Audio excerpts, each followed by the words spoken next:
Hey everybody, it's Lon.TV, and we're taking a look today at another low-cost NES clone console. This is called the Hyperkin RetroN HD, and it's from a company that has been making these clone consoles for a long time. And this is very affordable compared to the other two we looked at.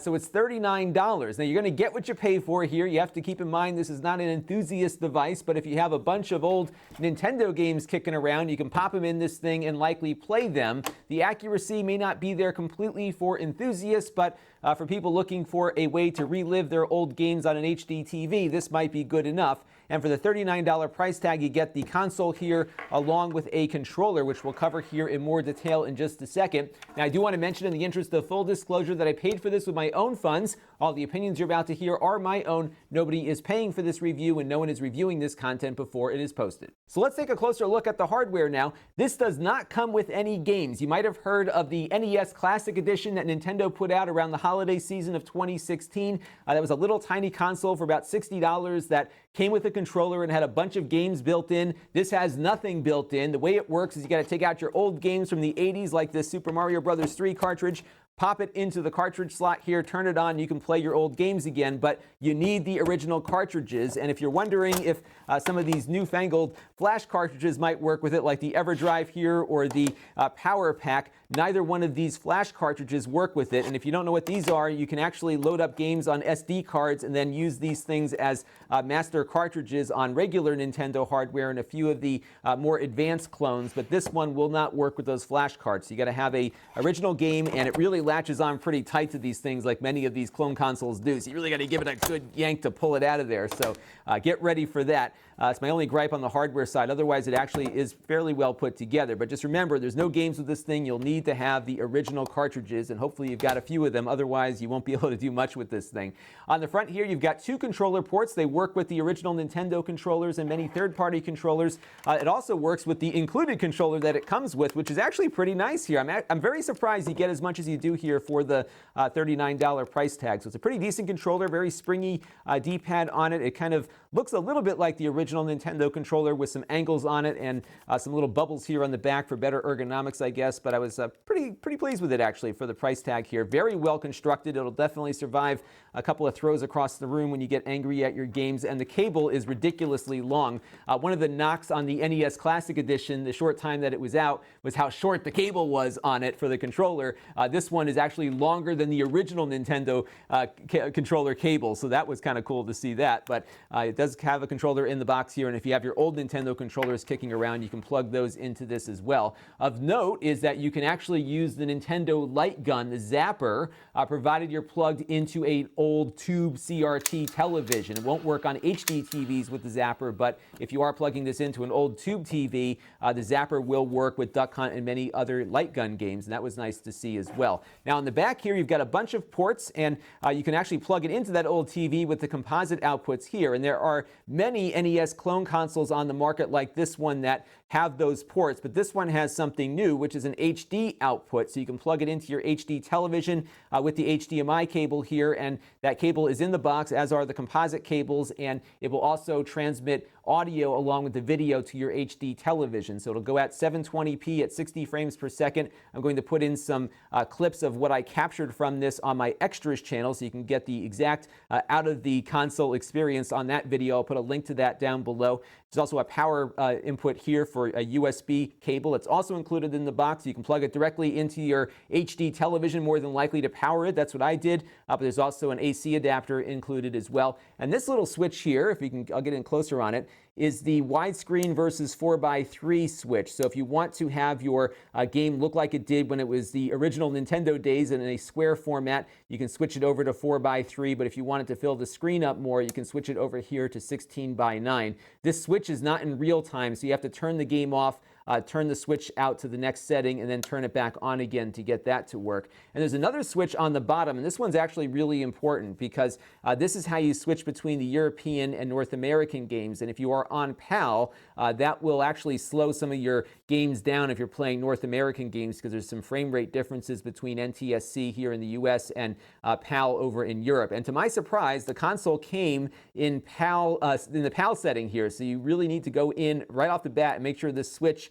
is over at NTSC if you are in the United States, because mine was set to PAL when I took it out of the box. So that's the overall hardware here. Pretty simple, and it's actually pretty simple to operate. So what we're going to do now is plug it in, and we'll see how it compares to some of the more expensive clones that we've looked at here on the channel. All right, so we're going to kick things off here with Super Mario Bros. 3. We are going to jump into the level here. And one of the things that I noticed right off the bat is that the image doesn't look as accurate to the original insofar as color is concerned. You can, of course, adjust your TV if you want, but there's no way to adjust color on the device itself. And that's one of the shortfalls that these clone consoles often have, is that they do seem to play most of the games fairly well, but they don't have all of the accuracy because they are using different hardware than the original Nintendos. What they've done is they've kind of replicated or cloned all the chips that made the NES what it is in a single chip, and it doesn't always do what the original did. And you'll see in a second, or hear in a second with some audio tests, that the sound doesn't seem quite right on this either. But one thing you can do, let me just pop back out of here, is that if you wanted it to fill the screen up, which is not an accurate way to play an NES game in my opinion, but if you wanted to fill up the whole screen, what you can do is hit that switch here in the back that I mentioned earlier. So go from 4:3 to 16:9. And when you turn the device back on here, it actually comes up faster than what you see here, just because I'm plugged in through my video system. It's a whole big complicated thing. But what it will do is stretch things out so that you can fill up most of your screen. I don't think you lose any pixels here either, because these are square pixels on the NES, so it's just resizing everything to make everything a little wider. So you still have all the same pixels, and it fills up the whole screen here.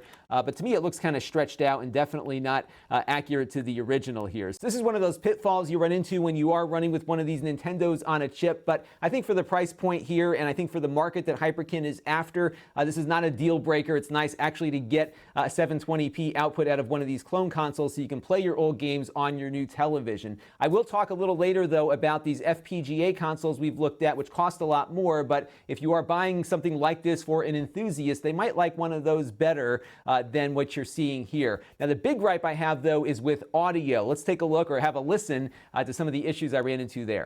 So I'm going to run my audio test here with Batman. This is a game that came out from Sunsoft around 1989 or so, kind of late in the NES life cycle. It's a game that doesn't typically get me into trouble with the YouTube copyright police, which is why we're going to use this one. So what you're going to hear now and see is a direct capture that I did with my Elgato device the other day, directly out of the console. So let's have a listen.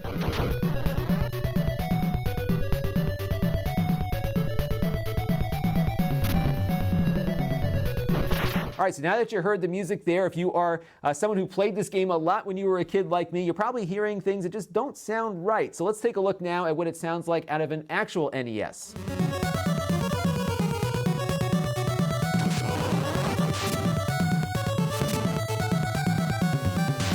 So there you go. You can definitely hear a difference between the original NES and this clone console. At least I can. And it was certainly off-putting to hear some of my games just not sounding quite right, and in some cases not looking quite right. Some of the darker games here, like Batman, did seem to look okay to me on screen. The colors didn't seem all that off, but the sound is something that I really noticed on this. Now, one thing I was very curious about on this clone console, given what we've seen on some of the more expensive ones, was the button lag. In other words, how long does it take for Batman to react to my button push here on screen? Now, watching the video in real time here, it looks like it happens fairly immediately. However, there is a pretty sizable amount of lag compared to some of the other clone consoles I've looked at. And in fairness, those other consoles cost a lot more, but 84 milliseconds of delay between the time a button is pushed and when something occurs on screen. I tested it with Super Mario Brothers, and I was using my iPhone shooting at 240 frames per second, and I can actually measure the time it takes from when the button is pushed to when something actually occurs on screen. So the lag is pretty sizable, and what's happening with this is that there's a bit of a process going on to get the image on screen. So it's generating an analog video signal and then pushing it out through an HD scaler inside the hardware, and that does introduce a little bit of delay. And if your TV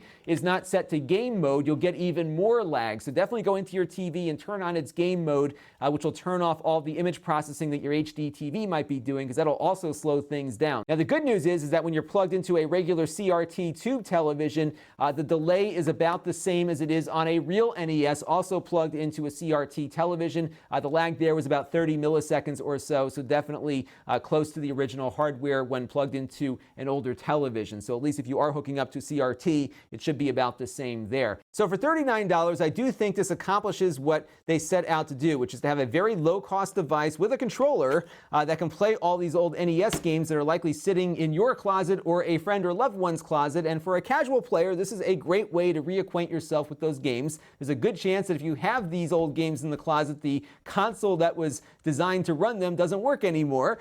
So this will get you back on track, and you can hook it up to your HD television. You get a controller in the box, all in a really good value. Now, if you or someone you know or love is an enthusiast, there are two other options that are worth considering that deliver a more accurate experience. I'm going to start with the most expensive one first, and I'll tell you about another one in a second that might cost a little less.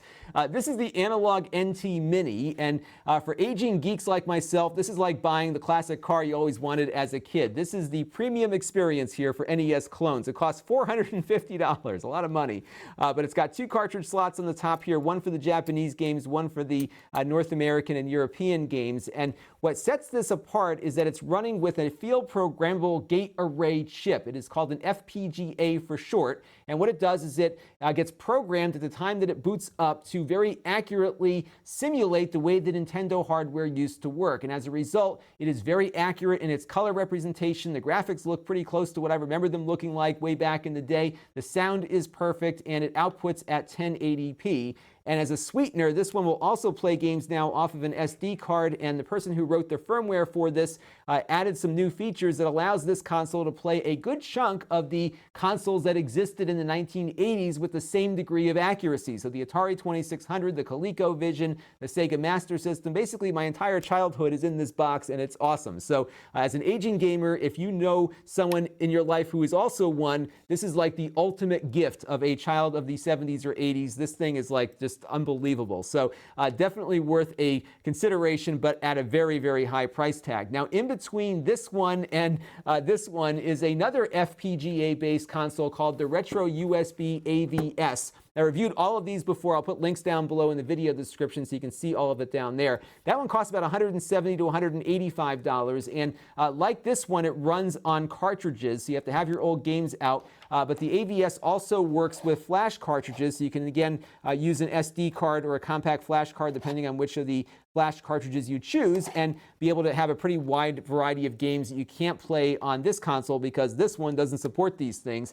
So that, all in with the flash cartridge and the AVS console, you're looking at about $300, give or take, and that will be a more accurate representation of the Nintendo because it is an FPGA-based machine. The image quality is much better on the AVS than it is on this one, even though they both output at 720p. The AVS just outputs at a much higher quality, and the controller lag is much less on these FPGA consoles as compared to this less expensive one.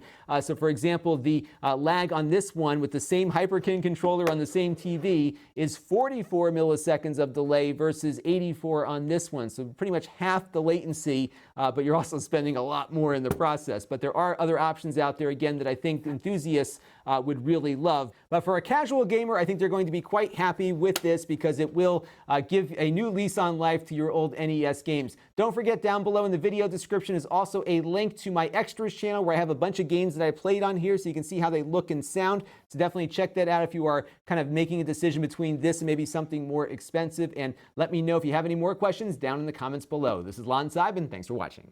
This channel is brought to you by my Patreon supporters, including gold level supporters Mark Bollinger, Brian Miller, Mr. Morse, and Cody Falk. If you want to help the channel, you can by contributing as little as $1 a month.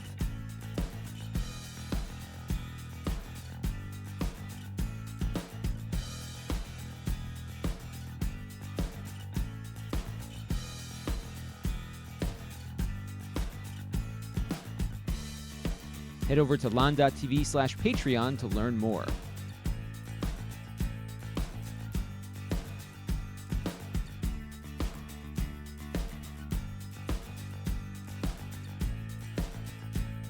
And don't forget to subscribe. Visit Lon.TV/S.